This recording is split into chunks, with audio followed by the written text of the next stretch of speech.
ونستغفره ونعوذ بالله من شرور أنفسنا ومن سيئات أعمالنا من يهده الله فلا مضل له ومن يضلله فلا هادي له ونشهد أن لا إله إلا الله وحده لا شريك له ونشهد أن محمدا عبده ورسوله اللهم صل على سيدنا ومولانا محمد طب القلوب ودوائها وعافية الأبدان وشفائها ونور الأبصار وضيائها وعلى آله وصحبه وسلم أما بعد فقد قال الله تعالى في القرآن العظيم والفرقان المجيد أعوذ بالله من الشيطان الرجيم بسم الله الرحمن الرحيم يوصيكم الله في أولادكم للذكر مثل حظ الأنثيين قال النبي صلى الله عليه وسلم إن الله قد أعطى كل ذي حق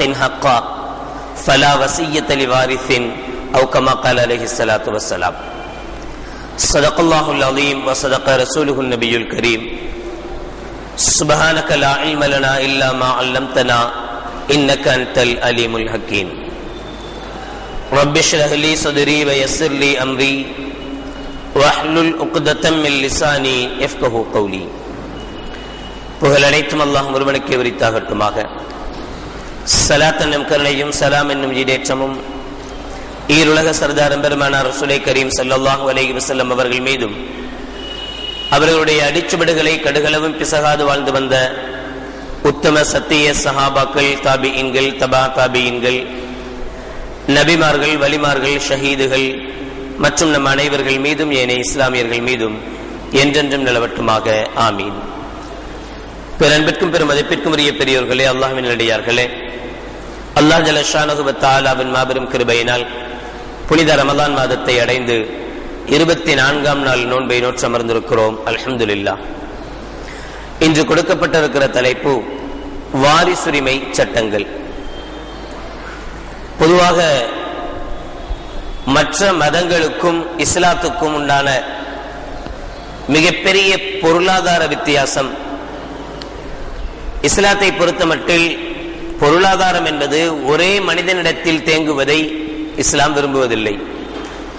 பரவலாக்கப்பட வேண்டும். பொருளாதாரம் என்பது பரவலாக்கப்பட வேண்டும், எல்லோருக்கும் கிடைக்க வேண்டும். அதற்குண்டான வழிகளைத்தான் இஸ்லாம் ஒவ்வொரு சந்தர்ப்பங்களிலேயும் செய்கிறது. அதில் தான் ஜகாத்தும் அடங்கும். அதில் மிகப்பெரிய ஒரு பலன் இந்த வாரிசுரிமை சட்டத்தின் மூலமாக நிறைவேற்றப்படுகிறது.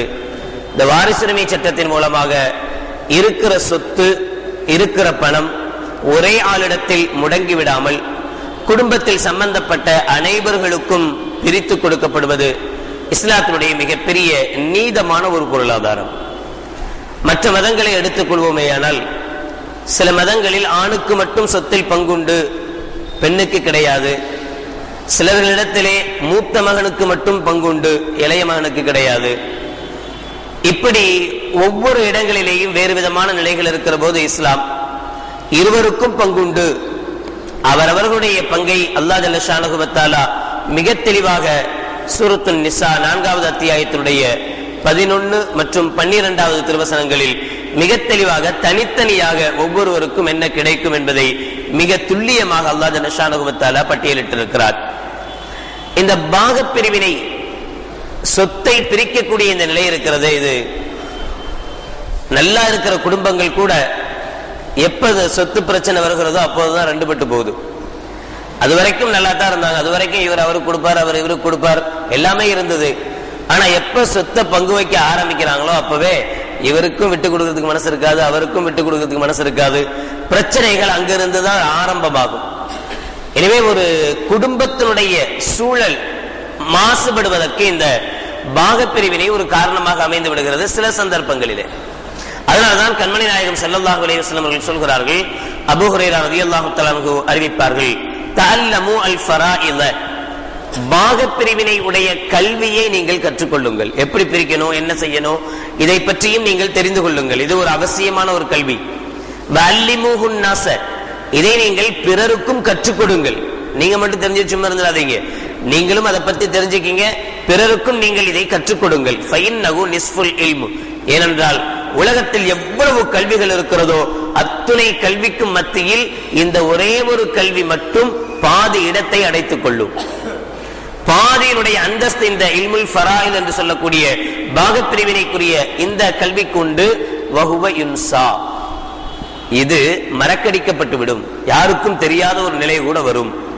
வஹுவ அவ்வலு ஷைஇன் யுன்ஸஉ மின் உம்மத்தி, என்னுடைய சமுதாயத்திலிருந்து முதலாக எடுக்கப்படுகிற கல்வி இந்த வாரிசுரிமை சம்பந்தமாக பாகப்பிரிவினை கல்வியாகத்தான் இருக்கும். இது சம்பந்தப்பட்ட விஷயங்கள் தெரிந்தவர்களே பார்க்க முடியாது, அது மாதிரி ஒரு சூழல் வரும். எவ்வளவோ கல்விகள் புதுசு புதுசா உருவாகி கொண்டேதான் வருகிறது. ஆனாலும் அழியக்கூடிய கல்வி என்று எடுத்துக்கொள்வோமே, ஆனால் முதலாக அழியக்கூடிய கல்வி இந்த பாகப்பிரிவினை சம்பந்தப்பட்ட கல்வி என கண்மணி நாயகம் ஸல்லல்லாஹு அலைஹி வஸல்லம் அவர்கள் சொல்லி காட்டுவாங்க. ஒரு ஜாபிர் ரலியல்லாஹு தஆலா சொல்றாங்க, ஸஅத் இப்னு ரபீஅ என்று சொல்லக்கூடிய ஒரு சஹாபி, அந்த சஹாபியினுடைய பெண் மனைவி ஸல்லல்லாஹு அலைஹி வஸல்லம் இடத்தில் வருகிறார். 2 பெண் குழந்தையை தூக்கிட்டு வர்றாங்க. யா ரசூலல்லாஹ் ஆத்தானி இப்னதா ஸஅத் இப்னு ரபீஅ, யா ரசூலல்லாஹ் இந்த 2 பெண்களும் ஸஅத் இப்னு ரபீஅ அவர்களுக்கு பிறந்தவர்கள், என்னுடைய குழந்தைகள், என்னுடைய கணவனுடைய குழந்தைகள். குத்தில அபூஹுமா மஅக்க ஃபீ யௌமி உஹத் ஷஹீதன், இந்த 2 பேருடைய அத்தா ஸஅத் இப்னு ரபீஅ உஹது போர்க்களத்துல உங்களோடு போரிட்டு ஷஹீதாக்கப்பட்டார், வஃபாத் ஆயிட்டார். வைன்ன அம்மஹுமா அகத மாலஹுமா, இந்த குழந்தைகளுடைய பெரியத்தா, அதாவது ஸஅத் இப்னு ரபீஅனுடைய அண்ணன், அவர் ஸஅத் இப்னு ரபீஅனுடைய ஒட்டுமொத்த சொத்தையும் எடுத்துக்கிட்டார். ஃபலம் யதஅ லஹுமா மாலன், இந்த பிள்ளைகளுக்கு எந்த பங்குமே கொடுக்கல. வலா யுன்கிஹானி இல்லா வலஹுமா மாலுன், அந்த காலத்துல அப்படி இருந்திருக்கு. இந்த 2 பெண் பிள்ளைகளுக்கும் பணம் இல்லையானால் நான் நிக்காஹ் வச்சு கொடுக்க முடியாது, காசு இல்லைன்னா இந்த 2 பேருக்கும் கல்யாணம் பண்ணி கொடுக்க முடியாது என்று நபிகள் நாயகம் ஸல்லல்லாஹு அலைஹி வஸல்லம் சொன்னபோது, ஃபகால நபி ஸல்லல்லாஹு அலைஹி வஸல்லம் யக்லில்லாஹு ஃபீ தாலிக், நிச்சயம் அல்லாஹ் உங்களுக்கு இந்த விஷயத்தில் ஒரு தீர்ப்பளிப்பான் என்று சொன்னாங்க. ஃபனஸலத் ஆயத்துல் மீராஸ், அப்போதுதான் அல்லாஹ் ஜல்ல ஷானஹு வ தஆலா சூரத்துன் நிசாவுடைய 4வது சூராவின் 11 மற்றும் 12வது நீண்ட ஒரு ஆயத், யூசிக்குமுல்லாஹு ஃபீ அவுலாதிக்கும் லிஸ்ஸக்கரி மிஸ்லு ஹல்லில் உன்ஸயைன் என்று தொடங்குகிற அந்த ஆயத்தை அல்லாஹ் ஜல்ல ஷானஹு வ தஆலா இறக்கி வைக்கிறான். அதிலே ஒவ்வொருவருக்கும் என்னென்ன பங்குகள் கிடைக்கும் என்பதை மிக தெளிவாக சொன்னான். ஃபஅர்ஸல ரசூலுல்லாஹி ஸல்லல்லாஹு அலைஹி வஸல்லம் இலா அம்மிஹிமா, உடனடியாக ஸல்லல்லாஹு அலைஹி வஸல்லம் இந்த ஆயத்து இறங்கியதும் அந்த குழந்தைகளுடைய பெரியத்தாவை கூப்பிட்டு விட்டு, ஃபகால இத்தி இப்னத்தை ஸஅத் அஸ்ஸுலுஸைன், இந்த 2 குழந்தைகளுக்கும் 3/2 பகுதி சொத்து கொடுக்கணும். உம்முஹுமா அஸ்ஸுமுன், அந்த மனைவிக்கு ஸஅத் இப்னு ரபீஅனுடைய மனைவிக்கு 8/1 பங்கு கொடுக்கணும். வமா பகிய ஃபஹுவ லக, மீதி எவ்வளவு இருக்குதோ அது உங்களுக்கு சொந்தம், நீங்க எடுத்துக்கோங்க. நீங்க 3 பேர் தான் இப்ப வாரிசுதாரர்கள், வேற யாருமே கிடையாது. 2 பெண் குழந்தைகள் இருந்தா 3/2 பகுதி கொடுக்கணும். குழந்தை இருந்தால் அம்மாவுக்கு 8/1 பகுதி கிடைக்கும், அதையும் கொடுத்துருங்க. மீதி எவ்வளவு இருக்குதோ அதை நீங்க எடுத்துட்டு போங்க என்று கண்மணி நாயகம் ஸல்லல்லாஹு அலைஹி வஸல்லம் அவர்கள் பிரிச்சு கொடுத்தாங்க. இனி யார் யாருக்கு எவ்வளவு அப்படிங்கறதெல்லாம் நான் சொன்னாலும் அதை முழுசா நம்மளால இப்ப உட்கார்ந்து கிரகிக்க முடியாது. அதனால நான் ஆரம்பத்திலே சொல்லிட்டேன், சூரத்துன் நிசா 4வது சூராவுடைய 11 மற்றும் 12வது ஆயத்துல ரொம்ப தெளிவாக யார் யாருக்கு எவ்வளவுங்கிற விவரங்கள் குறிக்கப்பட்டிருக்கு. இங்கே அல்லாஹ் ஜல்ல ஷானஹு வ தஆலா ஆரம்பமாக இந்த வசனத்துள்ள ஆரம்பத்தில் சொல்கிறான், லிஸ்ஸக்கரி மிஸ்லு ஹல்லில் உன்ஸயைன், பெண்ணுக்கு கிடைப்பதை போன்ற 2 பகுதி ஆணுக்கு கிடைக்கும். ஒரு பெண்ணுக்கு 1 பங்குன்னு சொன்னா ஆணுக்கு 2 பங்கு, டபுள் மடங்கு ஆணுக்கு கிடைக்க வேண்டும். இதை ஒரு பெரிய விஷயமாக இஷ்யூவா பண்ணி, இங்க பாருங்க சம உரிமை இல்ல இஸ்லாத்துல, இப்படி எல்லாம் அநியாயம் பண்றாங்க. பொம்பளை கொடுக்குறோம்னு சொல்லிட்டு என்ன பாதி தான் கொடுக்குறாங்க, ஆம்பளைக்கு ஒரு சட்டம் பொம்பளைக்கு ஒரு சட்டம், இது என்ன நியாயம் அப்படின்னு கேட்கிறவங்களும் இருப்பாங்க. பொதுவாக அல்லாஹ் இந்த ஆயத்தினுடைய கடைசியில் முடிக்கும் போது இப்படி முடிக்கிறான், ஃபரீலத்தம் மினல்லாஹ், இது என்னமோ நீங்க யோசிச்சு செஞ்ச சட்டங்கள் அல்ல, இது அல்லாஹ்வுடைய கட்டளை. அல்லாஹ் சரியாகத்தான் செய்வான். அல்லாவே முடிவு பண்ணி இப்படித்தான் முடிவு பண்ண பிறகு அதுல நிச்சயமாக பிரச்சனைகள் குளறுபடிகள் இருக்காது. இப்படி கொடுக்கப்படுறதுக்கு என்ன காரணம் அப்படின்னு சொன்னா, பொதுவாக ஒரு பெண் எப்பவுமே இன்னொரு ஆணை சார்ந்தவளாகவே தான் இருக்கிறார். பிறந்ததிலிருந்து அத்தா செலவழிக்கணும், கல்யாணம் முடிஞ்சு போயிட்டா மாப்பிள்ளை செலவழிக்கணும், அப்புறம் மாப்பிள்ளையும் இறந்து போயிட்டாருன்னா பிள்ளைங்க செலவழிக்கணும். ஆக ஒரு பெண்ணை பொறுத்தவரை எப்பவுமே ஒரு ஆணை சார்ந்து இருக்கிறார். ஒரு பெண்ணை பெற்றுட்டான்னு சொன்னா அவங்க அத்தாவுக்கு கடமை அந்த குழந்தைக்கு, அந்த பிள்ளைக்கு, அந்த பொண்ணுக்கு சாப்பாடு கொடுக்கிறது. கல்யாணம் முடிச்சுட்டா மாப்பிள்ளைக்கு கடமை, கணவனுக்கு கடமை தன்னுடைய மனைவிக்கு உணவு உடைகள் கொடுப்பது. அவரும் இறந்து போனார்னா பிள்ளைக்கு கடமை தன்னுடைய அம்மாவுக்கு உணவு உடை எல்லாம் கொடுக்கிறது தன்னுடைய பிள்ளைக்கு கடமை. ஆக பொருளாதார ரீதியாக எடுத்துக்கொள்வோமே ஆனால் ஒரு பெண் எப்போதும் ஒரு ஆணை சார்ந்துதான் இருக்கிறார். ஆனால் ஆணை பொறுத்தவரை அப்படி கிடையாது. சாதாரணமா அத்தா இறந்து போனார் அப்படின்னு சொன்னா ஒரு அண்ணன் அத்தாவை பார்க்கணும், அம்மாவை பார்க்கணும், பொண்டாட்டியை பார்க்கணும், அண்ணன் தம்பிகளை பார்க்கணும். இவ்வளவு பொறுப்புகளும் அந்த சின்ன வயசுலேயே அவரை சாரும். ஒரு ஆணை சகோதரனாக, ஒரு கணவனாக, ஒரு தகப்பனாக, ஒரு தாத்தாவாக என்று ஆரம்பம் முதல் கடைசி கட்டம் வரை ஒரு ஆணை பொறுத்தவரை செலவு செய்பவனாகவே இருக்கிறானே தவிர வருமானம்ன்றது அவனுக்கு அவ்வளவு இல்லை, கிடையாது. எல்லா நிலைமைகளிலேயும் யாராவது ஒரு சிலர் இவனை சார்ந்துதான் இருக்கிறார்கள். எனவே இவன் அதிகம் செலவு செய்ய கடமைப்பட்டவன். எனவே இவனுக்கு தோதுவாக இஸ்லாம் 2 பங்குகளை கொடுக்க சொன்னது. அதுக்காக பெண் எப்போதும் சார்ந்துதான் இருக்கிறா அப்படிங்கிறதுனால பொண்ணுக்கு அப்ப கொடுக்க வேண்டிய அவசியமே இல்லையே. ஏன் கொடுக்கணும்? எதுக்கு இஸ்லாம் 1 பங்கு கொடுக்குது அப்படின்னா, சில சந்தர்ப்பங்களில் சில நேரங்களில் ஒரு பெண் தனித்து விடப்படலாம். ஒருத்தனை லவ் பண்ணு சொல்லி ஓடி போயிட்டா, அத்தா அம்மாவெல்லாம் விட்டு போட்டு எனக்கு யாரு வேணாம் அப்படின்ட்டு போய் கொஞ்ச நாள்ல அவனும் செத்து போயிட்டான், இறந்து போயிட்டான். இப்ப தனி மரம், வீட்டுக்கும் வர முடியாது, அங்கேயும் போக முடியாது, அவனும் இல்லை இவனும் இல்லை. இப்ப என்ன பண்றது? இப்ப இஸ்லாம் சொல்லக்கூடிய இந்த 1 பங்கு என்பது அவளுக்கு ஆதரவாக இருக்கும். எனவே எல்லாத்தையும் யோசிச்சுதான் அல்லாஹ் முடிவெடுத்து வச்சிருக்கிறான். பெண்ணுக்கு 1 பங்கு கொடுக்கணும், ஆணுக்கு 2 பங்கு கொடுக்கணும். இது நியாயமான பங்கீடு தானே தவிர அநியாயமான பங்கீடு கிடையாது என்பது சொல்லியிருப்பான். இன்னொரு விஷயம், இந்த வராசத்து வராம சில விஷயங்கள் தடுத்துரும். அதாவது ஒருத்தர் முஸ்லிமான தந்தை, அவனுடைய மகன் அல்லாஹ் காப்பாற்றணும், ஏதோ ஒரு காரணத்துக்காக மதம் மாறி போயிட்டார் அப்படின்னு சொன்னா, இந்த மதம் மாறி போன பிறகு இந்த அத்தாவுடைய சொத்திலிருந்து அவனுக்கு 5 பைசா கூட கிடைக்காது. மதம் மாறிட்டாலே, மத வேறுபாடு ஏற்பட்டுட்டாலே இவருடைய சொத்திலிருந்து ஒண்ணுமே அவனுக்கு கிடைக்காது. ஒருவேளை மகன் அத்தா மதம் மாறி போயிட்டார், மகன் இறந்து போயிட்டார், மகனுடைய சொத்திலிருந்து அத்தாவுக்கு 5 பைசா கிடைக்காது. இன்னொன்று கொலை குற்றம். அத்தாவை சாவடிச்சதே மகன் தான். ஏன்னா இந்த ஆள் ரொம்ப நாளா கடந்துகிட்டே இருக்கிறான், நமக்கு சொத்து வரவே மாட்டேங்குது, சீக்கிரம் போய் சேர்ந்தாதான் சொத்து வரும், இவர் இப்போதைக்கு போற மாதிரி தெரியல அப்படின்னு இவனே ஏதாவது ஒண்ணு கொடுத்து க்ளோஸ் பண்ணிட்டான். இது உண்மையா யதார்த்தமா தெரிஞ்சு போச்சு, இவன் தான் கொலை பண்ணான். இப்படி தன்னுடைய தந்தையை ஒரு மகனே கொலை செய்திருந்தால் இந்த கொலை குற்றம் யார் மீது சுமத்தப்பட்டிருக்கிறதோ அந்த பிள்ளைக்கு அத்தாவுடைய சொத்துல இருந்து 5 பைசா கிடைக்காது. அதே மாதிரி ஒரு அத்தா தான் பிள்ளையே கொலை செஞ்சிட்டார், அந்த பிள்ளையினுடைய சொத்துல இருந்து அத்தாவுக்கு கிடைக்காது. இந்த 2 ரொம்ப முக்கியம். இன்னும் 2 இருக்கு, அது அடிமைகள் சம்பந்தப்பட்ட விஷயம், நமக்கு தேவையில்லை. ஆக இந்த 2ஐ பொறுத்தவரை இந்த 2 விஷயமும் வராசத்தினுடைய சொத்தை நமக்கு தடுக்கும். இப்ப ஒருத்தர் இறந்து போயிடுறார், அவருக்கு சொத்துக்கள் இருக்கு அப்படின்னு சொன்னா, அந்த சொத்திலிருந்து அவர் என்ன விட்டுட்டு போயிருக்காரோ அந்த சொத்திலிருந்து அவருடைய கடைசி காலத்தினுடைய சடங்குகள், அவரை கஃபன் செய்யறது, கஃபன் துணி போடுறது, அவரை தஃபன் செய்யறது, இதுக்குண்டான செலவுகள், குளிப்பாடுறதுக்கு யாரை கூட்டு வரோமோ அவருக்குண்டான செலவு, சந்துக்கு பெட்டி, அது என்னென்ன செலவுகள் இருக்கோ அத்துணை செலவுகளையும் இவர் விட்டுட்டு போன சொத்திலிருந்து செஞ்சு முடிச்சுட்டு அதுக்கப்புறம் தான் பாக பிரிவினை. அதுக்கு முன்னாடி ஆரம்பிச்சிடக்கூடாது. அத்தா ஒன்னும் அடக்கியே முடிக்கல, இப்பதான் மண்டை கீழே போட்டிருக்கிறார். அதுக்குள்ள இங்க என்ன செஞ்சிருது, கும்பலா உட்காந்து உனக்கு எவ்வளவு கிடைக்கும் எனக்கு எவ்வளவு கிடைக்கும்னு ஆரம்பிச்சிடக்கூடாது. முதல்ல இருக்கிற சொத்துல இருந்து அவருக்கு உண்டான காரியங்கள்லாம் முடிச்சு அவரை கொண்டு போய் அடக்கின பின்னாடி அதுக்கப்புறம் உட்காந்து பாக பிரிவினை செய்யலாம். ஆனாலும் கூட இதுக்கு பின்னாடி பாக பிரிவினை செய்யும் போது யார் யாருக்கு என்ன பங்குன்றது நான் சொல்லிட்டு முன்னாடியே அந்த ஆயத்துக்கள்ல பார்க்கணும், சொல்றது ரொம்ப சிரமம். இன்னொரு விஷயம், இதுல இந்த இறந்து போனதுக்கு பின்னாடி உள்ள விஷயங்களை விட இறந்து போறதுக்கு முன்னாடி நாம செய்யக்கூடிய ஒரு கடமையை அல்லாஹ் ஜல்ல ஷானஹு வ தஆலா குர்ஆன்ல சொல்லுவா.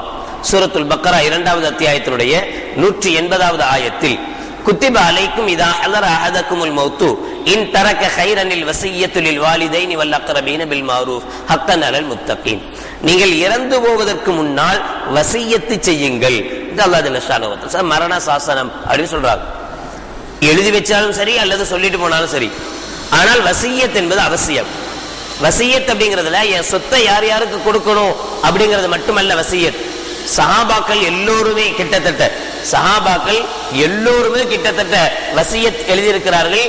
எப்படி எழுதுவாங்கன்னு சொன்னா, ஆரம்பத்தில் அந்த லெட்டருடைய ஆரம்பம் தக்வாவை பற்றி இருக்கும். தன்னுடைய பிள்ளைகளுக்கு முதல் வசியத்தை என்ன செய்வாங்க, நீங்க அல்லாஹ்வை பயந்து வாழுங்க, எந்த சந்தர்ப்பத்திலையும் களிமா விட்டு நீங்கி போயிடாதீங்க, எதுக்கு எந்த நேரத்திலையும் துன்யாவின் பக்கம் சாஞ்சிடாதீங்க, அந்த விஷயங்கள்லாம் எழுதிட்டு அதுக்கப்புறம் தனக்கு வர வேண்டிய கடன்கள் என்னென்ன இருக்கு, தான் கொடுக்க வேண்டிய கடன்கள் என்னென்ன இருக்கு, யாராவது என்கிட்ட அடமான பொருட்கள் தந்து ஏதாவது வச்சிருக்கிறாங்களா அப்படின்னா அந்த பொருள் அவங்கள்ட்ட திரும்ப கொடுக்க வேண்டியது இருக்கு.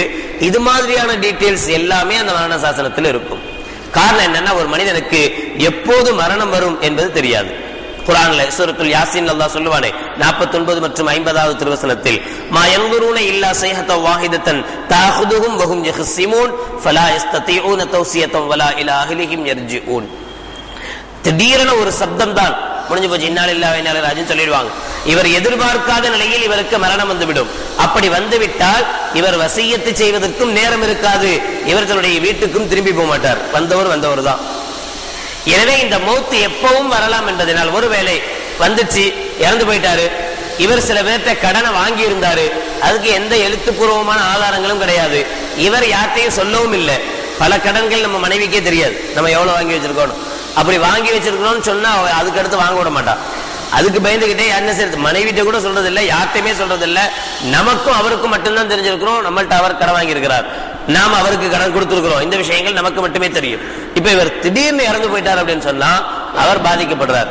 லட்சக்கணக்கில் கொடுத்தவர் கையை பணிஞ்சு நிற்பார், ஒண்ணுமே இல்லையே, எழுத்தும் இல்லை, ஒண்ணும் இல்லை, யாரும் சாட்சியும் இல்லை, எப்படி நான் இதை வாங்குறது அப்படின்னு நிற்பார். அதனால நம்மளிடத்தில் எப்பவுமே ஒரு வசியத் டைரி இருக்கணும். இந்த ஆயத் சொல்லுது, ஒரு மரண சாசன ஒரு டைரி ஒன்று நம்மிடத்தில் எப்பவும் இருக்கணும். அதுல நம்மை பற்றி உண்டான டீட்டெயில்ஸ், நமக்கு என்ன இருக்கு, என்ன கொடுக்கணும், எங்கெங்க என்னென்ன வாங்கி போட்டு வச்சிருக்கிறோம், அதனுடைய டீட்டெயில்ஸ் ஃபுல்லா எழுதி வைக்கணும். சிபிஐ அதை மறைச்சிக்கலாமே தவிர குடும்பத்துல இருந்து மறைக்க கூடாது. அவ்வளோத்தையும் எழுதி வச்சுட்டு போய் டைரி எங்க இருக்குன்னே தெரியலன்னா அப்புறம் அது வேஸ்ட். எல்லாத்தையுமே ஃபுல்லா எழுதி வச்சுட்டு டைரி எங்கேயாவது யாருமே கண்காணாத இடத்துல கொண்டு போய் ஒளிச்சு வச்சுட்டாருன்னா இவர் இறந்து போனா எங்க போய் தர்றது டைரியை? அதனால குறைந்தபட்சம் தன்னுடைய மனைவிட்டையாவது இங்க இருக்குது, நான் இறந்து போனா பாத்துக்கின்ற அளவுக்காவது சொல்ல வேண்டும். அதே போல அல்லாஹ் ஜல்ல ஷானுஹு வ தஆலா கண்மணி நாயகம் ஸல்லல்லாஹு அலைஹி சொல்லுவாங்க, மா ஹக்கு இம்ரஇன் முஸ்லிமின் லஹு ஷைஉன் யுஸாஃபிகி யுபீத்து லைலத்தைனி இல்லா வஸியத்துஹு மக்தூபத்துன் இந்தா. ஒரு மனிதருக்கு வசியத் செய்கிற அளவுக்கு உண்டான பொருளாதார வசதி இருக்குமேயானால் 2 இரவுகள் அவர்கள் வசியத்தை எழுதாமல் தூங்குவது தவறு. 2 நைட் கூட அவருக்கு தூக்கம் வரக்கூடாது, 2 நாள் கூட தூங்கக்கூடாது. முதல்ல தன்னுடைய வசியத்தை எழுதி வைக்கணும், என்னென்ன யாருக்கு கொடுக்கணும், யாருக்கு வாங்கணும், என்ன செய்யணும் என்கிற பிரச்சனைகள் சம்பந்தமாக என்ன செய்யணும், முதல்ல எழுதி வைக்கணும். இப்னு உமர் ரலியல்லாஹு தஆலா சொன்னாங்க, மா முர்து அலைய லைலத்துன் முந்து சமிஅத்து ரசூலுல்லாஹி ஸல்லல்லாஹு அலைஹி வஸல்லம் ذلك இல்லா வ இந்தி வசியத்தி. எப்ப ரசூலுல்லாஹி ஸல்லல்லாஹு அலைஹி வஸல்லம் இந்த வார்த்தையை சொன்னாங்களோ இதுக்கு பிறகு ஒரு நாள் கூட, என்னுடைய நாளில் ஒரு நாள் கூட, ஒரு இரவு கூட வசியத் இல்லாமல் கழிந்ததே இல்லை. எப்பவுமே என் தலைமாட்டு கீழே ஒரு வசியத்து நாம இருந்துட்டே இருக்கும். எப்பவுமே நான் என்ன செஞ்சிருவேன், எழுதி வச்சிருவேன். டெய்லி என்னுடைய வசியத்துகள் என்கிட்ட இருக்கும். இப்ப இந்த வசியத்தை பொறுத்தவரை ஒரு மனிதனுக்கு எந்த அளவுக்கு கண்மணி நாயகம் ஸல்லல்லாஹு அலைஹி வஸல்லம் அவர்கள் வசியத்து செய்வதற்குண்டான அனுமதி கொடுக்கிறாங்க. இப்போ ஆரம்பத்துல இந்த வராசத்தினுடைய யார் யாருக்கு எவ்வளவு சொத்துங்கிற ஆயத் இறங்குவதற்கு முன்னாடி வசியத் செய்யறது கடமையா இருந்துச்சு. கண்டிப்பா வசியத் செய்யணும். ஏன்னா நீங்க எவ்வளவு சொத்து விட்டுட்டு போறீங்க, யாருக்கு என்ன கொடுக்கணும் யாருக்குமே தெரியாது, நீங்க என்ன சொல்றீங்களோ அதன்படி கொடுத்துட்டு போக வேண்டியதான், அப்படி இருந்துச்சு. ஆனா இந்த ஆயத் இறங்கிய பிறகு நீங்கெல்லாம் முடிவெடுக்க முடியாது, எல்லாம் முடிவு எடுத்துட்டான் ஏற்கனவே. உங்களுக்கு பிடிச்ச மகனா இருந்தாலும் சரி, பிடிக்காத மகனா இருந்தாலும் சரி, பிடிச்ச பொண்டாட்டியா இருந்தாலும் சரி, பிடிக்காத மனைவியா இருந்தாலும் சரி, அவளுக்கு கிடைக்கிறது போய் சேர்ந்துதான் ஆகும். நீங்க அதுல இருந்து கொஞ்சத்தை கூட தடுக்க முடியாது. நான் இறந்து போறேன், என் பொண்டாட்டி கடைசி வரைக்கும் என்ன பார்க்கவே இல்லை, என் சொத்துல இருந்து அவளுக்கு 5 பைசா கொடுக்க கூடாது அப்படியே எழுதிட்டு போனாலும் அவளுக்கு சொத்து கிடைக்கதான் செய்யும். அதை தடுக்க முடியாது. முன்னொரு காலம் இருந்துச்சு, ஆனா பின்னாடி அதான் ஸல்லல்லாஹு அலைஹி வஸல்லம் ஆரம்ப அந்த ஹதீஸ்ல சொன்னாங்க, அல்லாஹ் ஜல்ல ஷானுஹு வ தஆலா அவரவர்களுக்கு அவரவர்களுடைய ஹக்கை, உரிமையை கொடுத்துட்டான், முடிஞ்சு போச்சு. அதனால என்ன செய்யக்கூடாதுன்னா, இப்ப வாரிசுகளுக்கு வசியத்து செய்யக்கூடாது. என் பையனுக்கு அந்த கடை, 2வது மகனுக்கு இந்த கடை, 2 மகன் இருக்கா, ஒருத்திக்கு அந்த சொத்து, இன்னொருத்திக்கு இந்த சொத்து அப்படின்னு சொல்லக்கூடிய உரிமை நமக்கு கிடையாது. நாம இறந்த பிறகு எல்லாத்தையும் ஒன்னா சேர்த்து வச்சு இவருடைய பங்குக்கு தோதுவாக அந்த கடை இருந்தால் கொடுக்கலாம், கொடுக்க முடியும். இல்லன்னா ஏன் சொத்து, நான் என் இஷ்டத்துக்கு என் பிள்ளை கொடுப்பேன் அப்படிலாம் சொல்ல முடியாது, கொடுக்கவும் முடியாது. அந்த வசியத்து செல்லாத வசியத்தா மாறிடும். வாரிசுகளுக்கு என்ன செய்ய முடியாது? வாரிசுகளுக்கு யாரெல்லாம் சொத்துக்கு பங்கு கிடைக்குதோ அவங்களுக்கு வசியத்து செய்ய முடியாது. இப்ப வாரிசு அல்லாதவர்களுக்கு தான் வசியத்து செய்யணும். வாரிசு அல்லாதவர்கள் யார்? இப்ப உதாரணமா மகள் வழி பேரம்பேத்தி, மகன் வழி பேரம்பேத்தி தான் வராசத்துல வருவாங்க, சொத்து அவங்களுக்கு கிடைக்கும். மகள் வழி என்னுடைய மகளுடைய மகளோ அல்லது மகனோ, பேரன் அல்லது பேத்தி, இவங்களுக்கு சொத்துல 5 பைசா கிடைக்காது. எப்பவுமே யாரு இருந்தாலும் யாரு போனாலும் எப்பவுமே இந்த பிள்ளைகளுக்கு சொத்துல 5 பைசா கிடைக்காது. இப்ப ஒருத்தர் தன்னுடைய பேத்தி, மகள் வழி பேத்தி, மகள் ரொம்ப கஷ்டப்படுறா, அதனால பேத்திக்கு ஏதாவது கொடுக்கணும் அப்படின்னு நினைக்கிறாரு. இப்ப இவர் தன்னுடைய சொத்திலிருந்து என் பேத்திக்கு இவ்வளவு கொடுக்கணும் அப்படின்னு எழுதலாம், தப்பில்லை, சொல்லலாம், தப்பில்லை. இந்த வசியத் வாரிசு அல்லாதவர்களுக்கு செய்யப்படணும். கதாத்தா குல்லதி ஹக்கின் ஹக்கா ஃபலா வசியத்தில் வாரிசின். வாரிசுகளுக்கு வசியத் என்பது கிடையாது. எவ்வளவு வசியத்து செய்யலாம்? சரி, அப்படி இவர் முடிவு பண்ணி ஒரு பையன் ஒரு பொண்ணு, பையன் நல்லதான் இருக்கிறார், நல்ல வசதியா இருக்கிறார், பொண்ணு தான் கஷ்டப்பட்டு இருக்கு, பொண்ணுக்கு பேத்தியெல்லாம் இருக்கிறாங்க, ஒட்டுமொத்த சொத்தையும் என் பொண்ணுக்கும் என் பேத்திக்கு மட்டும் கொடுத்துருங்க, வேற யாருக்கும் கொடுக்க கூடாது அப்படின்னு இவரால் சொல்ல முடியுமான்னு சொல்ல முடியாது. சாத் ரலியல்லாஹு தஆலா நோய்வாய்ப்பட்டதற்காக கண்மணி நாயகம் ஸல்லல்லாஹு அலைஹி வஸல்லம் அவர்களை நோய் விசாரிப்பதற்காக வந்திருக்கிறாங்க. அப்ப சாத் ரலியல்லாஹு தஆலா கேட்கிறாங்க, யா ரசூலல்லாஹ் இன்னலி மாலன், எனக்கு ரொம்ப சொத்து இருக்கு, வலா யரிசுனி இல்லா இப்னத்தன் லீ, எனக்கு ஒரே ஒரு பொம்பளை பிள்ளை தான் இருக்கு, ஃபௌசி பிசுலுஸை மாலி, இந்த ஒரு பொம்பளை பிள்ளைக்கு இவ்வளவு சொத்து தேவையில்லை, எனவே என்னுடைய சொத்தில் 2/3 பகுதியை நான் யாருக்காவது வசியத் செஞ்சிருட்டுமா? பள்ளியாசல் கொடுத்துருங்க, மசா கொடுத்துருங்க, ஏழைகளுக்கு கொடுத்துருங்க, ஃப்ரெண்டுக்கு கொடுத்துருங்க, யாரோ ஒருத்தவங்களுக்கு யாரோ பலருக்கு நான் வசியத்து செய்யட்டுமான்னு கேட்டாங்க. காலலா, செய்யக்கூடாதுன்னு சொல்லிட்டாங்க ஸல்லல்லாஹு அலைஹி வஸல்லம். அப்ப ஃபபிஷத்ரி, பாதி பாதி சொத்தை நான் வசியத்து செய்யட்டுமா? காலலா, அதுவும் கூடாது. ஃபஸ்ஸுலுஸு, 1/3 பகுதியாச்சும் நான் வசியத்து செய்யட்டுமா என்று கேட்ட போது ஸல்லல்லாஹு அலைஹி சொன்னாங்க, சுலுசு வஸ்ஸுலுசு கதீர். 1/3 பகுதியா? 1/3 பகுதி கூட ஜாஸ்தி தான், சரி கொடுத்துக்க. இப்ப 1/3 பகுதியை வசியத் செய்வதற்கு மட்டும் கண்மணி நாயகம் ஸல்லல்லாஹு அலைஹி வஸல்லம் அனுமதி கொடுத்துட்டு இதையும் சேர்த்து சொல்றாங்க, இன்னக அன் ததர வரஸதக அக்னியா கைரும் மின் அன் ததஅஹும் ஆலத்தன் யதகஃபஃபு ஃபன்னாஸ்.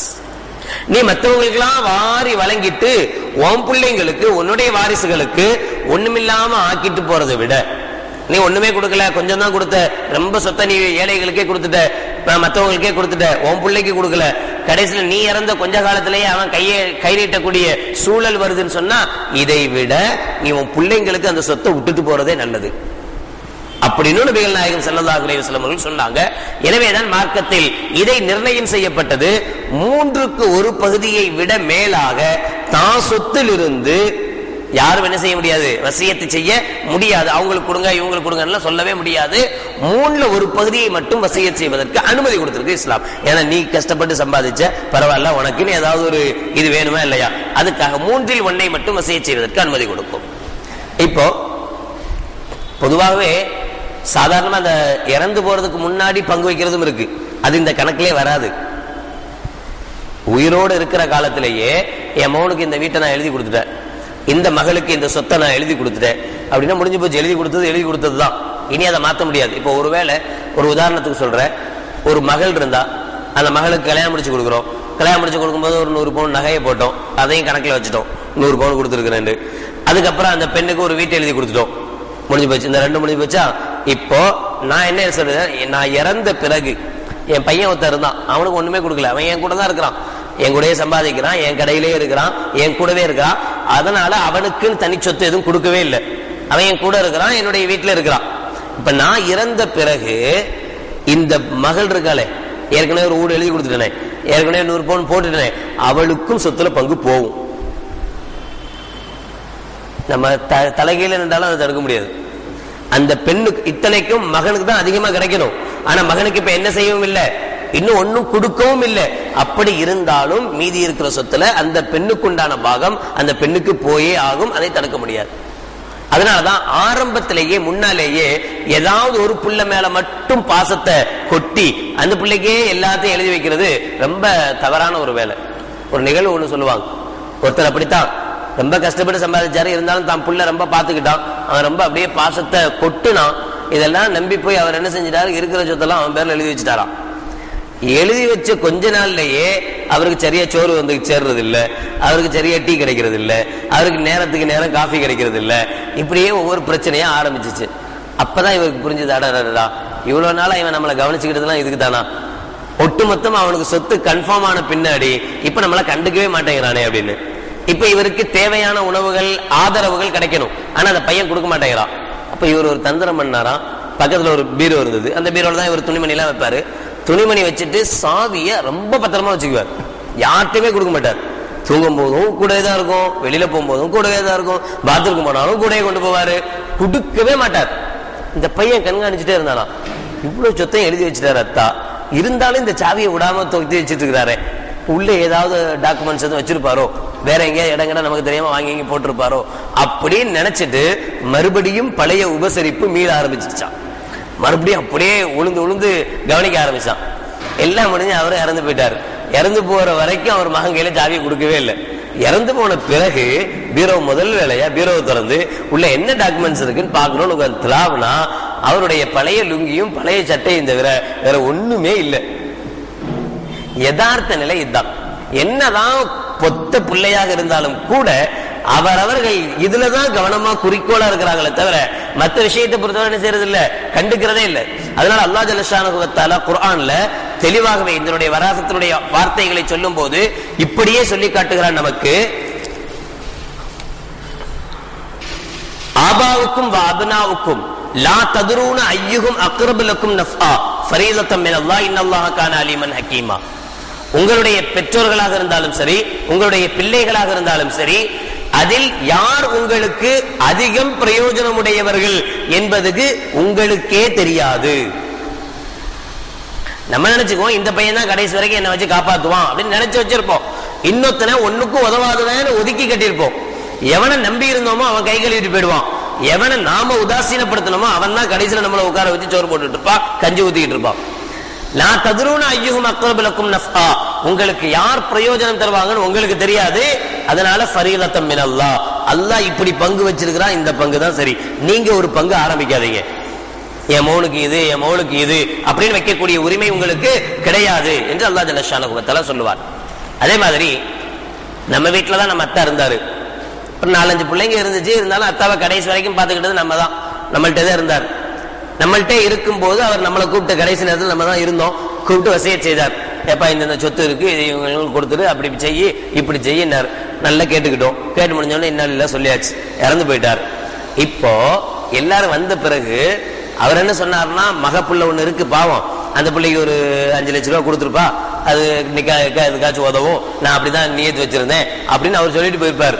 இவர் என்ன செய்வாரு, அவங்க எல்லாம் வந்த பிறகு அத்தா சொன்னாங்க, உங்களுக்கு 1 லட்சம் ரூபாயாம், உனக்கு 1 லட்சம் ரூபாயாம், எனக்கு மக இருக்குல்ல, கடைசி வரைக்கும் அத்தா எங்க வீட்டுல இருந்தாருல்ல, நான் அவருக்கு சாப்பாடு போட்டேன்ல, அவரை நான் தானே பாத்துக்கிட்டேன், நான் தானே அவருக்கு மருந்து வாங்கி கொடுத்தேன், அதனால அத்தா என்ன மட்டும் 5 லட்சம் ரூபாய் எடுத்துக்க சொல்லிட்டாரு. இப்படி இவர் என்ன செய்யறதுன்னா, கேட்ட வசியத்தை மாத்தி சொல்றது. அதையும் குர்ஆன்ல அல்லாஹ் சொல்றான், ஃபமன் பத்தலஹு பாதமா சமிஅஹு ஃபஇன்னமா இஸ்முஹு அலல்லதீன யுபத்திலூனஹு இன்னல்லாஹ ஸமீஉன் அலீம். 2வது சூராவுடைய 181வது ஆயத்தில் அல்லாஹ் சொல்லுவார், யாராவது இந்த வசியத்தை கேட்டுட்டு அதுக்கப்புறம் மாத்தி பேசினா அந்த தண்டனை யார் மாத்தினாங்களோ அவங்களை சாரும், இறந்து போனவருக்கு எந்த குற்றமும் இல்லை. சரி, அதுக்கு பிறகு அல்லாஹ் இன்னொரு சட்டத்தை என்ன சொல்றான் அப்படின்னா, ஃபமன் காஃப மின் மூஸின் ஜனஃபன் அவ் இஸ்மன் ஃபஅஸ்லஹ பைனஹும் ஃபலா இஸ்ம அலைஹி. இப்போ ஒருத்தர்கிட்ட அவர் வசியத்தை செய்றார். எப்படிப்பட்ட வசியத்தை செய்றார் அப்படின்னு சொன்னா, இவர் செய்யற இந்த வசியத்தின் படி அல்லாஹ்வுடைய இந்த பங்கு வைக்கிறது அல்லாஹ் வச்சிருக்கிறானே, இதுக்கு நேர் முரணா சொல்றார். அல்லாஹ் இவ்வளவுதான் சொல்லி இருக்கும் போது இவர் அதிகப்படியா சொல்றார். இவர் அதிகமா சொல்றார், என் பிள்ளைக்கு அவ்வளவு கொடுத்தணும், என் பேத்திக்கு இவ்வளவு கொடுங்க, ஜாஸ்தியா அதிகபட்சமான ஒரு தொகையை சொல்றார். அந்த தொகையின் அடிப்படையில் பார்க்கும்போது அல்லாஹ் விதித்திருக்கிற இந்த விதிக்கு முரணாக அமையுது, மாற்றமாக அமையுது. அப்படின்னா இவர் என்ன செய்யலாம், யார்கிட்ட இவர் வசியத் செஞ்சாரோ இந்த வசியத்தை கேட்டவர் என்ன செய்யலாம்னா, எப்படி அவர் வசியத் செஞ்சிருந்தா கரெக்டா இருக்குமோ, எப்படி வசியத் செய்திருந்தா குடும்பத்துல பிரச்சனை வராம இருந்திருக்குமோ அது மாதிரி இவர் மாத்தி சொல்லலாம். எப்போ பிரச்சனை வராது, நீதமா. இவர் இறந்து போறவர் அநியாயமா சொல்லிட்டு போறாரு, அநியாயத்துக்கு வசியத் செஞ்சுட்டு போறாரு இறந்து போறவர். ஆனா யார் வசியத்தை கேட்டாரோ அவர் என்ன நினைக்கிறார், நீதமா நினைக்கிறார்னு சொன்னா இவர் சொன்ன வசியத்தை அவர் வெளியில மாத்தி சொல்லலாம். எப்படி இது சாத்தியம்? அது எப்படி புரியலையே. ஒரு சின்ன கணக்கு. உதாரணத்துக்கு ஒருத்தட்ட 15 லட்சம் ரூபாய் இருக்கு சொத்து, 15 லட்சம் ரூபாய் சொத்து. இந்த 15 லட்சம் ரூபாய் சொத்தை இவர் இறக்கும் போது ஒரு மனைவி, ஒரு மகன், ஒரு மகள், 3 பேர். அதிகபட்சமா இப்படிதானே இருக்கு குடும்பம். அதனால ஒரு மனைவி இருக்கிறாங்க இவருக்கு, ஒரு மகன், ஒரு மகள். அத்தா அம்மா யாரும் இல்லைன்னு வச்சுக்குவோம். அத்தாவும் இல்லை, அம்மாவும் இல்லை, யாரும் இல்லை. 3 பேர் தான் இருக்கிறாங்க. இந்த 3 பேருக்கும் இவருடைய இந்த 15 லட்சம் ரூபாய சொத்தை பங்கு வச்சு கொடுப்பதா இருந்தால் 24 பங்கு வைக்கணும். 24 பங்குல 3 பங்கு மனைவிக்கு. 24 3ங்கிறது எண் 3 24, 8ல் 1. சரியா பச்சா? அப்புறம் ஆணுக்கு, பெண்ணுக்கு 7 பங்கு. ஆணுக்கு டபுள் 14 பங்கு. 7 + 14 21 + 3 24 பங்கு. சரியா பச்சா? 24 பங்கு வச்சு மனைவிக்கு 3 பங்கு, பெண்ணுக்கு மகளுக்கு 7 பங்கு, மகனுக்கு 14 பங்கு. இப்படி கொடுக்கணும். இப்படி கொடுத்தா எவ்வளவு வரும் அப்படின்னா 15 லட்சத்துல ஒரு பங்குங்கிறது 62,500 ரூபாய். இந்த 62,500 ரூபாய் 3 பங்கு மனைவிக்கு கொடுத்தா 1,87,500 ரூபாய் மனைவிக்கு போய் கிடைக்கும். 1,87,500 ரூபாய் கிடைக்கும். மகளுக்கு 4,37,500 ரூபாய் போய் கிடைக்கும். மகனுக்கு இது அப்படியே டபுள் 8,75,000 ரூபாய் கிடைக்கும். ஒரு ஆளு 15 லட்சம் ரூபாய் சொத்தை விட்டுட்டு போனா அவருக்கு ஒரு மனைவி, ஒரு மகன், ஒரு மகள் இருந்தால் மனைவிக்கு 1,87,500, மகளுக்கு 4,37,500, மகனுக்கு 8,75,000 ரூபாயும் கிடைக்கும். இப்போ அல்லாஹ் சொன்ன கணக்கு கரெக்டா வந்துருச்சு. முனை கூட்டு பாத்தீங்கன்னா 15 லட்சம் ரூபாய் வந்துடும். இப்ப அல்லாஹ் சொன்ன மாதிரி மகளை விட மகனுக்கு டபுள் மடங்கு கிடைச்சிருக்கு, மகளுக்கு 1 மடங்கு கிடைச்சிருக்கு, மனைவிக்கு 8ல் 1 பங்கு கிடைச்சிருக்கு. எல்லாமே கரெக்டா முடிஞ்சிருச்சு. இப்ப ஒருத்தர் என்ன செய்யறாருன்னா, இந்த மகளுக்கு ஒரு மகள் இருக்கு, மகள் வழி பேத்தி. தன்னுடைய பேத்திக்கு 3ல் 1 பகுதி சொத்தை இவர் என்ன செய்ய முடியும், வசியத்து செய்ய முடியும். இவருக்கு அந்த உரிமை இருக்கு. இப்ப 15 லட்சம் ரூபாயில 3ல் 1 எவ்வளோ, 5 லட்சம் ரூபாய். 5 லட்சம் ரூபாய் இவர் என்ன செஞ்சிட்டாரு, தன்னுடைய பேத்திக்கு கொடுத்துருங்கன்னு வசியத்து செஞ்சிட்டார். 5 லட்சம் ரூபாய பேத்திக்கு கொடுக்கணும்னு வசியத்து செஞ்சிட்டார். பேத்திக்கு கொடுத்துட்டா வசியத்தை அவர் என்ன செஞ்சிருக்கிறாரோ அதெல்லாம் கொடுத்து முடிச்சுட்டு தான் சொத்தை பங்கு பிரிக்கணும். இந்த 5 லட்சம் ரூபாய் குடிச்ச பிறகு எவ்வளவு இருக்கும் மீதி, 10 லட்சம் ரூபாய் இருக்கும். இந்த 10 லட்சம் ரூபாய 24 பங்கு வைக்கணும். சரியா? 10 லட்சம் ரூபாய் 24 பங்கு வச்சா ஒரு பங்கு 41,666 ரூபாய் 60 பைசா. பைசாவை கொஞ்சம் விட்டுருங்க, ஏன்னா 1 ரூபா லாஸ்ட்ல மீதி வந்துச்சுன்னா ஒரு எத்தீமை கொடுத்துருங்க, அல்லது ஒரு ஏழைக்கு தர்மம் செஞ்சிருங்க, போயிட்டு போகுது. 61,666 ரூபாய் ஒரு பங்கு. இப்ப மனைவிக்கு எவ்வளவு கிடைக்கும், 3 பங்கு 1,25,000 ரூபாய் கிடைக்கும். 1,25,000 ரூபாய் கிடைக்கும். மகனுக்கு 14 பங்கு எவ்வளவு கிடைக்கும், 5,83,333 ரூபாய் கிடைக்கும். மகளுக்கு 7 பங்கு 2,91,666 ரூபாய் கிடைக்கும். கொஞ்சம் 9,99,999 ரூபாய் ஆச்சு.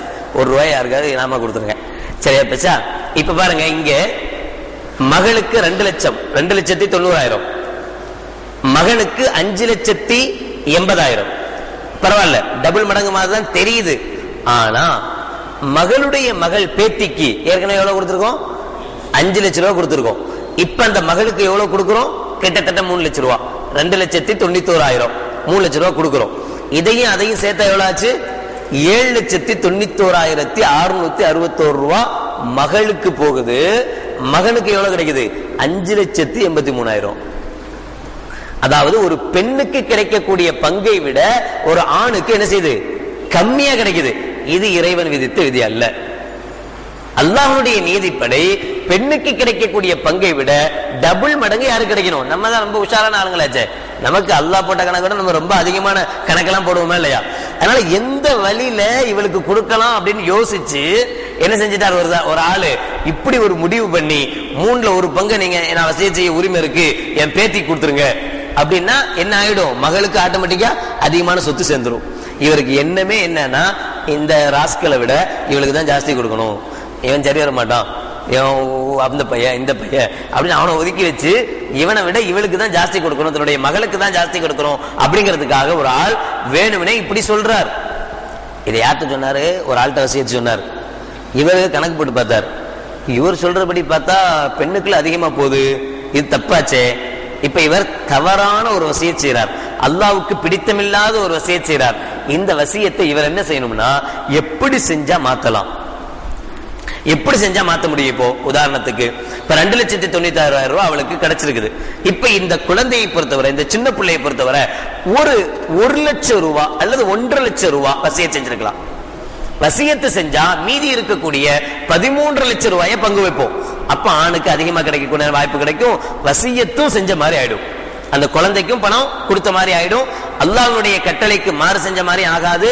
அப்படின்னு இவர் முடிவு செஞ்சா அவர் செஞ்ச வசியத்தை இவர் வெளியில மாத்தி அவரு 5 லட்சம் ரூபாய் கொடுங்கன்னு சொன்னார், இவர் 1,50,000 ரூபாய் கொடுக்க சொன்னார் அப்படின்னு கதையை முடிக்கலாம். அல்லாஹ் சொல்கிறான் இது தவறல்ல, இன்னக கஃபூருர் ரஹீம், இது சரி. அதாவது அல்லாஹ்வுடைய கோபம் இவருக்கு கிடைச்சிரும் நமக்கு பயம் இருந்தா இப்ப நீங்க மாத்தி சொல்லலாமே தவிர எனக்கு தான் சொத்து வந்து சேரணுங்கிறதுக்கு என்ன செய்யக்கூடாது, மாத்தி சொல்லக்கூடாது. அப்படி மாத்தி சொன்னா அல்லாஹ் தண்டிப்பான், இப்படி மாத்தி சொன்னா அல்லாஹ் அருள் புரிவான், அல்லாஹ் ரஹ்மத்து செய்வான் என்று அல்லாஹ் ஜல்ல ஷானஹு வ தஆலா அந்த ஆயத்தில் சொல்லி காட்டுகிறார்.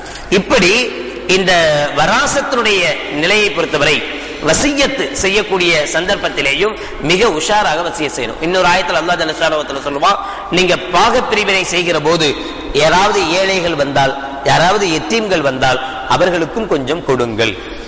இது பங்கு வச்சு கொடுக்கறதல்ல. நம்ம குடும்பத்திலேயே நம்ம வீட்டிலேயே ஒருத்தர் வளர்ந்துட்டு இருக்கிறார், சட்டப்படி அவருக்கு சொத்துல 5 பைசா கிடைக்காது, சட்டப்படி அவருக்கு ஒண்ணுமே கிடைக்காது. ஆனாலும் அவர் கைவிடப்பட்ட ஒரு ஆளு, நம்ம எடுத்து அந்த பிள்ளைய நம்ம எடுத்து வீட்டுல வளர்த்துட்டு இருக்கிறோம், அவன் நம்ம வீட்டிலேயே வளர. அதே மாதிரி வளர்ப்பு பிள்ளை இருக்கானா இல்லையா, மகன், இவருக்கு ஒரு மகன் ஒரு மகள் ஒரு வளர்ப்பு பிள்ளை. இந்த வளர்ப்பு பிள்ளைக்கு 5 பைசா கிடைக்காது. வளர்ப்பு மகனோ வளர்ப்பு மகளோ 5 பைசா இஸ்லாமிய மார்க்கப்படி 5 பைசா கிடைக்காது.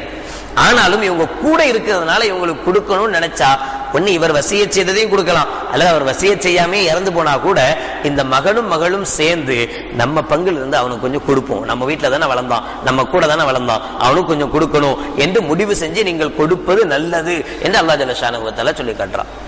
இன்னொன்னு, இப்ப இதெல்லாம் சட்ட ரீதியான விஷயங்கள்.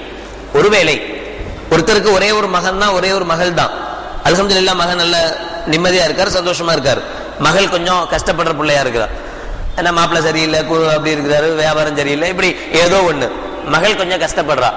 இப்ப இந்த மகனுக்கு உரிமை இருக்கு, அத்தாவுடைய எல்லா சொத்தையும் அக்காவுக்கு எழுதி கொடுத்துருங்க, எனக்கு ஒண்ணும் வேணாம் சொல்லக்கூடிய உரிமை இருக்கு. தாராளமாக இந்த சொத்தை முழுசா கொடுத்துடலாம். அப்ப இப்படி சொல்லக்கூடாது, நீலாம் அப்படி சொல்ல முடியாது, அல்லாஹ் சொல்லிட்டான் உனக்கு 2 பங்கு தந்துதான் ஆகணும், உன் கையில திணிச்சுதான், அப்படி சொல்ல வேண்டிய அவசியம் இல்லை. அவராக முன் வந்து விட்டு கொடுத்தார், அவராக முன் வந்து எனக்கு வேணா அக்கா கொடுத்துருங்க, தங்கச்சி கொடுத்துருங்க என்று அவராக சொல்ல முன் வந்தால் அதை தாராளமாக ஏற்றுக்கொண்டு அவர் என்ன சொல்றாரோ அதன்படி நடந்து கொள்வதில் குற்றமில்லை, எந்த தப்பும் இல்லை என்பதை இங்க புரிய வேண்டிய ஒரு முக்கியமான விஷயம்.